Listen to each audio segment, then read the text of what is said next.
कल तो क्लियरिफिकेशन आई थी सीएम ओवरफ्लॉ की तरफ से, लेकिन अब आगारूल्ला जो है फिर से बोल रहे हैं कि हम 20 दिसंबर तक जो है इनको अल्टीमेटम देते हैं, उसके बाद हम फिर से प्रोटेस्ट करेंगे। तो उस पर क्या कहेंगे आप? देखिए, अब वो क्या कहते हैं आगारूल्ला साहब, क्या नहीं कहते हैं, मुझे उससे कोई लेना देना नहीं। मैं एक ही बात जानता हूँ, आगारूल्ला साहब को किसने रोका है। और आगारूल्ला साहब अब कोई ऐसे गली के या किसी मोहल्ले के या किसी टाउन के खड़पेंच नहीं है, वो ऑनरेबल मेंबर पार्लियामेंट है। और मेंबर पार्लियामेंट को किसने रोका आप? क्योंकि आज यूटी है हमारी, अभी पार्लियामेंट लगेगी, वहाँ बात रखें ना अपनी। मतलब किसने, आज मैं एमएलए निशारा हूँ तो मैं कहूँ जी मैं प्रोटेस्ट करने जा रहा हूँ, फिर मैं एमएलए किस काम का हूँ? तो इसलिए ये एक ब्रेकिंग न्यूज़ बनाने के लिए, एक अपने आप को खबरों में रखने के लिए आप ज़रूर ये कह सकते हैं, लेकिन ऑनरेबल एमपी हैं और एमपी का अपना एक प्रोटोकॉल है और उनको बात करनी चाहिए। आए ना सीएम साहब से बात करें, आए वो हिंदुस्तान के प्राइम मिनिस्टर से बात करें, होम मिनिस्टर से बात करें। मतलब सड़क पे एक बयान दे देना एक एमपी को क्या जचता है? अगर आप सही मायने में लोगों के हमदर्द हैं, पहले वो रिजर्वेशन पे बोलना शुरू हो गए, देखा कि रिजर्वेशन पे सरकार ने अपना जो है फैसला वो कर रही है, तो उसको हट के आप आ गए हैं बिजली पे।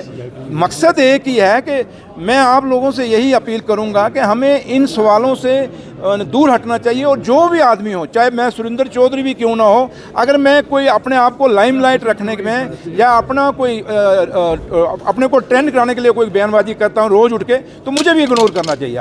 आपको वो चीज़ें देखनी जिसमें जम्मू कश्मीर का एकता बढ़े, जम्मू कश्मीर का भाईचारा बढ़े और जम्मू कश्मीर में अफवाहबाजी ना चलाएं। आप करें, किसने रोका आपको? हिंदुस्तान के आईन ने कहीं किसी को नहीं रोका। तो इसलिए मैं इस पे ज़्यादा, जब उमर साहब ने एक ऑनरेबल चीफ मिनिस्टर जो इंचार्ज मिनिस्टर हैं बिजली के, पावर के, जब उन्होंने क्लैरिफिकेशन दे दी है, तो मुझे नहीं लगता कि आप कभी हम उसका कहें वो ये बोल रहा है या वो है। सरकार किसी के बोलने से नहीं चलती, सरकार लोगों के कहने से चलती है। हाँ, ये बड़ी दुख की बात है धर्मेंद्र जी की, क्योंकि हमने बचपन से उनकी पिक्चरें देखते आए हैं, आप लोगों ने भी देखी होंगी। वो हंसमुख चेहरा, और वो चेहरा जो आज 89 ईयर्स की एज में भी जब भी उनकी कोई वीडियो आती थी वो जवानी में आती थी, जैसे कोई जवान बोल रहा। और खुद वो कहते थे मैं अभी मैं बूढ़ा नहीं हुआ, मैं जवान हूँ, धर्मेंद्र जी कहा करते थे। इसलिए उनकी वो पिक्चरें, शोले पिक्चर के वो डायलॉग, वो मौसी वाला जो टैंकी पे चढ़ के जो उन्होंने वहाँ डायलॉग किए थे, वो आज भी बच्चे की जुबान है। और एक बहुत बड़ा सितारा, एक बहुत बड़ी हस्ती हिंदुस्तान ने खोई है। और ऐसे कलाकार जो हमारे पुराने कलाकार हैं, जैसे धर्मेंद्र जी थे, ऐसे कलाकार मिलने बहुत मुश्किल है। इसलिए उनके लिए आज हम जितना भी अफसोस जाहिर करें वो कम है, और जितने मर्जी लफ्ज़ों से हम उनके लिए श्रद्धांजलि दें, लेकिन अब यही कह सकते हैं कि भगवान से हम उस रब से यही दुआ करते हैं कि उनको, धर्मेंद्र जी की आत्मा को अपने चरणों में जगह दें, और उनकी जो फैमिली है उनको हौसला दें, ताकि वो इस गम से, इस सदमे से बाहर निकल सकें। Thank you. उन्होंने परसों बोला था कि मैंने रिजाइन भी किया था, लेकिन वो एडमिट नहीं हुआ पार्टी लेवल पर। तो क्या जम्मू कश्मीर की सरकार या जम्मू कश्मीर के लोग सिर्फ आगा साहब के इर्द गिर्द में सरकार चलनी है क्या?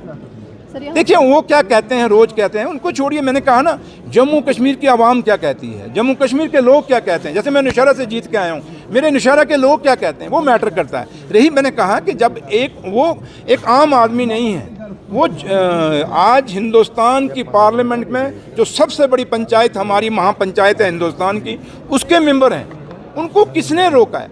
वो आए ना, अब सड़क पे रोज बयान दे देते हैं, लेकिन उनको बोलो ना, उमर साहब को अगर आपने रिज़ाइन दिया था तो रिज़ाइन है कहाँ है?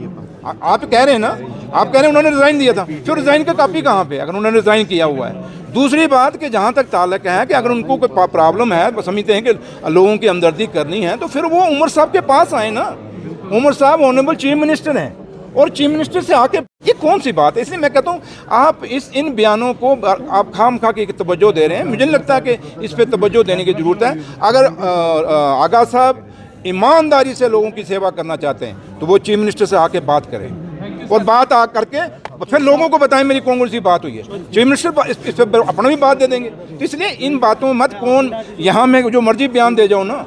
बात तो ये करती है कि सुरेंद्र चौधरी करता क्या है, फाइलों में क्या करता है, मैं आज MLA हूँ, डिप्टी चीफ मिनिस्टर हूँ, तो मैं आज कहूँगा मैं प्रोटेस्ट करूँगा। ये बातों का तुक नहीं है। उनको बोलिए आप मेंबर पार्लियामेंट हैं, आप अगर प्रॉब्लम आपको है तो सीएम साहब से मिलिए।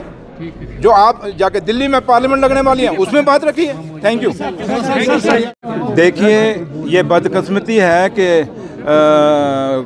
जहाँ तक बीजेपी के लोग इसको खामखा के इशू बना रहे हैं। माता वैष्णो देवी में चाहे बच्चा पढ़े, चाहे बाबा गुलाम शाह बादशाह यूनिवर्सिटी में पढ़े, अब क्योंकि खित्ता पीर पचाल के अंदर बाबा गुलाम शाह के नाम पे बाबा गुलाम शाह बादशाह यूनिवर्सिटी बनी है, और जम्मू में माता वैष्णो देवी जी के चरणों में ये यूनिवर्सिटी बनी है। तो यहाँ ये नहीं कि कौन किस जात से है, कौन मज़हब से है, ये देखना चाहिए कि कौन कितना काबिल है, काबिलियत के ऊपर। क्योंकि ये बच्चे नीट करके आए हैं, और नीट जब कंपटीशन का ज़माना है और कंपटीशन के तौर पर ही एडमिशन मिलेगी, इसलिए इसको हम धर्म के नाम पे, जात बरादरियों के नाम पर बांटेंगे तो अच्छा नहीं है।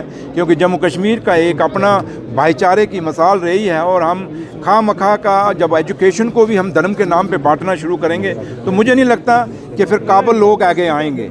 और अगर आपने काबिल लोगों को अच्छे डॉक्टर, अच्छे इंजीनियर, अच्छे अपने ऑफिसर्स बनाने हैं तो आपको जो अच्छा कोई, चाहे एग्रीकल्चर में ही कोई साइंटिस्ट भी बनेगा तो अच्छा तभी बनेगा जब आप कहीं ना कहीं एजुकेशन में क्वालिटी होगी।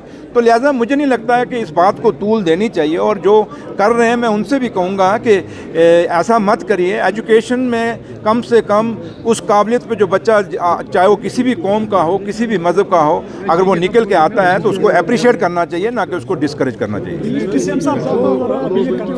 बाकी स्टेट्स में अब ये जम्मू कश्मीर में भी पहुंच रहा है, तो आपको लग रहा है कि आप लोगों ने देखिए, आप बिजली का कोई इजाफा, ये मीडिया क्रिएट किया हुआ इजाफा है।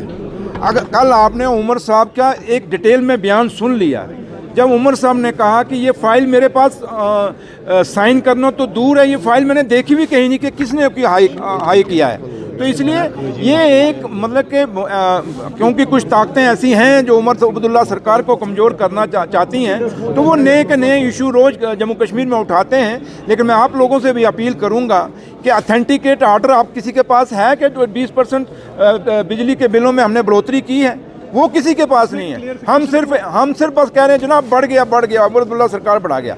इन चीज़ों में, र्यूमरबाजी में, इस अफवाहबाजी में जम्मू कश्मीर ने आगे भी बड़ा नुकसान देखा है। और मैं आज भी आप लोगों से अपील करूंगा कि इस र्यूमरबाजी से बचना चाहिए, अफवाहबाजी से बचना चाहिए, अपने लोगों को गुमराह नहीं करना चाहिए।